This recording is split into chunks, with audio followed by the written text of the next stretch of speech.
তোমার বাচ্চা নিয়ে তুমি বের হয়ে যাও আমার রুম থেকে। আমি এই বাচ্চাটার মুখও দেখতে চাই না। ইভানের কথায় ইরার মাথায় যেন আকাশ ভেঙে পড়ল।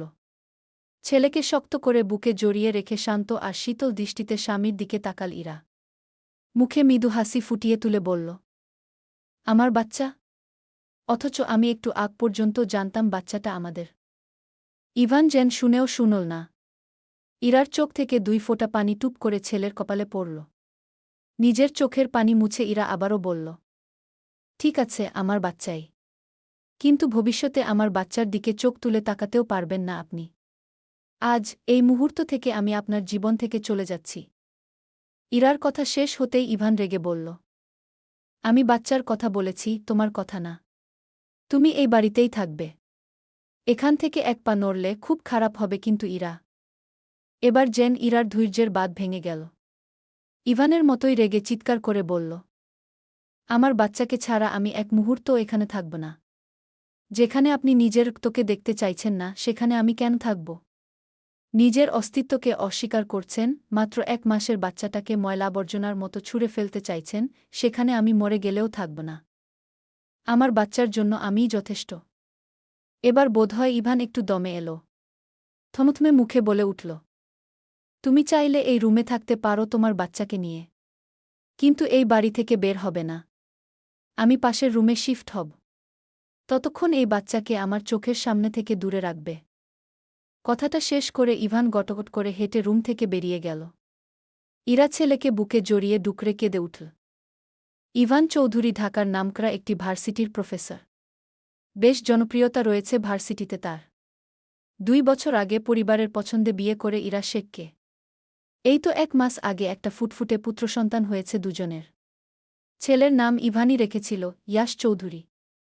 কিন্তু গত 7 দিন ধরে ছেলের প্রতি এত অনীহা দেখে ইরা চিন্তায় পড়ে গেল। কি হচ্ছে সে বুঝতে পারছে না।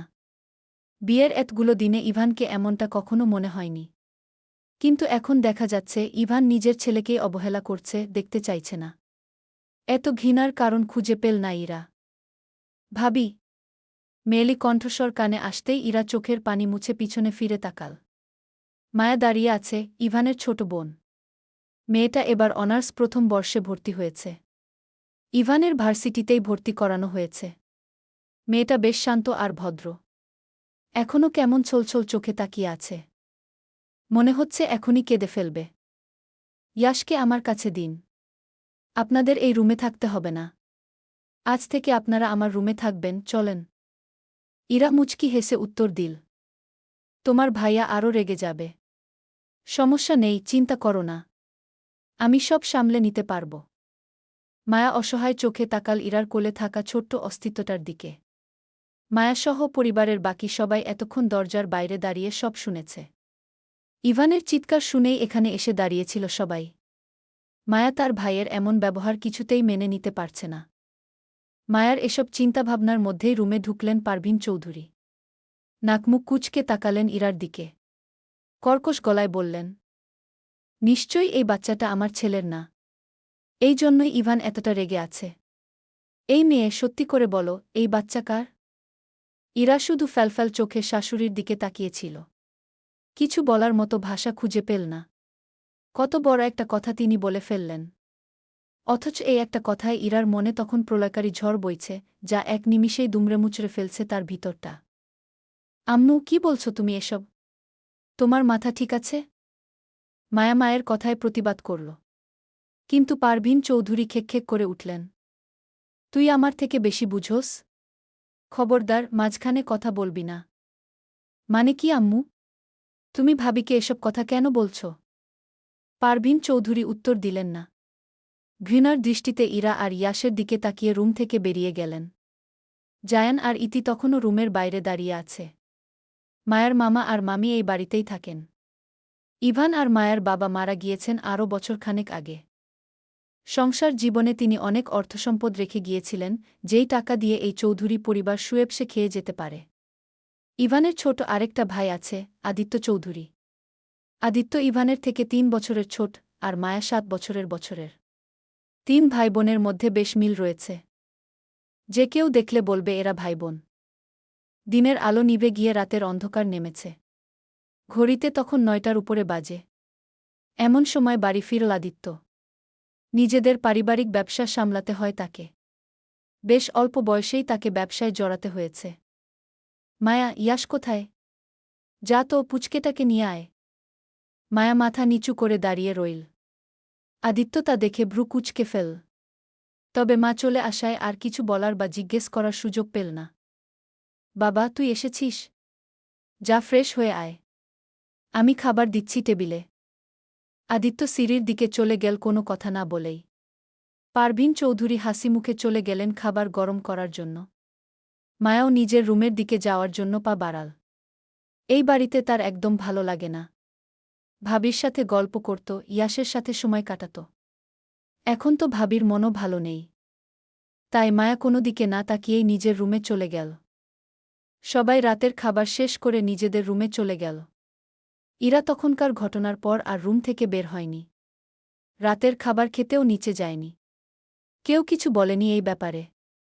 ইরার রুমের সামনে এসে দাঁড়াল আদিত্য আর মায়া। এত রাতে ভাবির রুমে একা যাওয়া ঠিক হবে না বলেই মায়াকে সাথে করে এনেছে আদিত্য। ভাবি, আসব? জেগে আছেন? আদিত্য দরজায় নক করার একটু পরেই ইরার কণ্ঠস্বর ভেসে এল। আসুন। মায়া আগে রুমে ঢুকল, তারপর আদিত্য। আদিত্যের হাতে বেশ কয়েকটা শপিং ব্যাগ রয়েছে। একটু আগেই গাড়ি থেকে এগুলো এনেছে। তখন আসার সময় আনতে মনে ছিল না। রুমে ঢুকেই আদিত্য দেখতে পেল বিছানার উপর ইয়াশ শুয়ে আছে। চোখে ঘুম নেই তার, ছোট ছোট চোখ ঘুরিয়ে এদিক সেদিক তাকাচ্ছে। আদিত্য হেসে এগিয়ে গেল বিছানার দিকে। আমার বাবাটা কি করছে? পুচকে আব্বু আমার। বেশ সাবধানে ইয়াশকে কোলে তুলে নিল আদিত্য। ইয়াশের দিকে তাকিয়ে থেকে বলল, ভাবি, এই ব্যাগগুলো ইয়াশের জন্য কিছু প্রয়োজনীয় জিনিসপত্র আর ফর্মাল স্যুট আছে। তারপর ইয়াশের নাক ঘেঁষে বেশ আদুরে ভঙ্গিতে বলল, আমার আব্বুটা আর কিছুদিন পর থেকেই ফর্মাল স্যুট পরে চাচ্চুর সাথে বের হবে। তাই আব্বু, চাচ্চু তোমাকে নিয়ে ঘুরতে যাবে। দৃশ্যটা এতটাই সুন্দর ছিল যে মায়া আর ইরা সেদিকে তাকিয়ে রইল বেশ কিছুক্ষণ। আদিত্য তখনও ইয়াশের সাথে কথা বলে যাচ্ছে। সেদিকে তাকিয়ে ইরা অনুভব করল, এই জায়গায় তার ছেলের বাবার থাকার কথা ছিল। অথচ ছেলের বাবা ছেলেকে ঘৃণাভরা চোখে দেখছে, চোখের সামনে আনতেও নিষেধ করে দিয়েছে। ইরার বুকে কেমন চিনচিন ব্যথা করছে। অতি কষ্টে কান্না আটকে রেখেছে মেয়েটা। ছেলের ভবিষ্যতে কি হবে ইরার জানা নেই। তবে তার ছেলে যে বাপহারা হতে যাচ্ছে তা ইরা স্পষ্টভাবে বুঝতে পারল। ইভান বদলে গেছে, অনেক বেশিই বদলে গেছে। যতটা বদলালে একটা মানুষকে অচেনা লাগে ঠিক ততটাই বদলে গেছে। ইরার কেন জানি খুব ভয় হতে লাগল। ইভান যদি ছেলেকে বাড়ি থেকে বের করে দিতে চায় তবে ইরাও আর এই বাড়িতে থাকবে না। ছেলেকে নিয়ে যেভাবেই হোক একটা জীবন কাটিয়ে দেবে সে। কারও প্রয়োজন পড়বে না ইরার আর ইয়াসের। ইভান বাড়ি ফিরল রাত ৩টার দিকে। রুমে ফিরেই ইরা আর ইয়াশকে বিছানায় শুয়ে থাকতে দেখে রেগে তাকাল সেদিকে। বিশেষ করে ইয়াশকে দেখে তার রাগ আকাশ ছুঁয়ে ফেলেছে। এদিকে দরজা খোলার শব্দে ইরা বিছানায় উঠে বসল। এই বাচ্চাটাকে আমার চোখের সামনে থেকে সরাও। ইরা কোনো উত্তর করল না। একইভাবে বিছানায় বসে রইল। একটুও নড়ল না। এতেই যেন ইভান আরও বেশি রেগে গেল। গটগট পায়ে হেঁটে এসে ইয়াশের ছোট্ট শরীরটা এক হাতে তুলে নিল। ইরা স্তব্ধ হয়ে বসে রইল কিছু সময়। ইয়াশ এমন অবস্থায় কান্না শুরু করল। এতেই যেন হুঁশ ফিরল ইরার। এক ঝটকায় ছেলেকে ইভানের হাত থেকে নিয়ে নিজের বুকের মাঝে চেপে ধরল। অগ্নিদৃষ্টিতে তাকাল ইভানের দিকে। ইয়াশ তখনও চিৎকার করে কেঁদেই যাচ্ছে। ছেলের কান্না ইরার বুকে ছুরির মতো আঘাত করল। ছেলেকে আরও শক্ত করে বুকে জড়িয়ে ধরে কান্না থামানোর চেষ্টা করল। ইভান যেন দেখেও দেখল না। বেশ আরাম করে সোফায় শুয়ে পড়ল। ইরার মাথিমন চটপট করে উঠল। ইভান যেভাবে তুলেছে ছেলেটা নিশ্চয়ই ব্যথা পেয়েছে। কোথায় ব্যথা পেয়েছে? কতটা ব্যথা পেয়েছে? অনেক বেশি ব্যথা পেয়েছে নিশ্চয়ই, না হলে তো এভাবে কাঁদত না। ইরার চোখ ভিজে উঠল। নিজের কান্না থামিয়ে ছেলেকে শান্ত করার চেষ্টা করল। না বাবা, কাঁদে না। দেখি দেখি কি হয়েছে। আমার বাবাটা কোথায় ব্যথা পেয়েছে? কাঁদে না সোনা, আম্মু আছে। ইরার চোখ থেকে কয়েক ফোঁটা পানি গড়িয়ে পড়ল। এর মধ্যেই ইভান বলে উঠল, এই এক্ষুনি রুম থেকে বের হয়ে যা তোর ছেলেকে নিয়ে। বাড়ি ফিরেও শান্তি নেই। বের হ বলছি। ইরার রাগে শরীর কাঁপছে। তবুও উত্তর দিল। আপনি কি মানুষ? ছেলেটাকে এভাবে ব্যথা দিলেন। মেরে ফেলতে চান নাকি? এইটুকু একটা বাচ্চা আপনার কি ক্ষতি করেছে? অনেক ক্ষতি করেছে। তোকে বলতে হবে কেন? ইরা অবাক চোখে তাকাল স্বামীর দিকে। এ কোনো ইভান? ইরা চিনতে পারল না। তখনই রুমের দরজায় আদিত্যের কণ্ঠ শোনা গেল। ভাবি। পুচকে কাঁদছে কেন? ভাবি। আদিত্যের কণ্ঠস্বর কেমন অস্থির শোনাল। আদিত্য দ্বিধায় পড়ল, রুমে ঢুকবে কি ঢুকবে না। তখনই দরজা খুলে দিল ইরা। ইয়াশকে এভাবে কাঁদতে দেখে আদিত্য তাড়াহুড়ো করে ইরার কোল থেকে ইয়াশকে কোলে তুলে নিল। সে তো পানি আনার জন্য রুম থেকে বেরিয়েছিল। ইয়াশকে এভাবে কাঁদতে দেখে দ্রুত এখানে ছুটে এসেছে। বাবাটার কি হয়েছে? হ্যাঁ, এভাবে কাঁদছে কেন?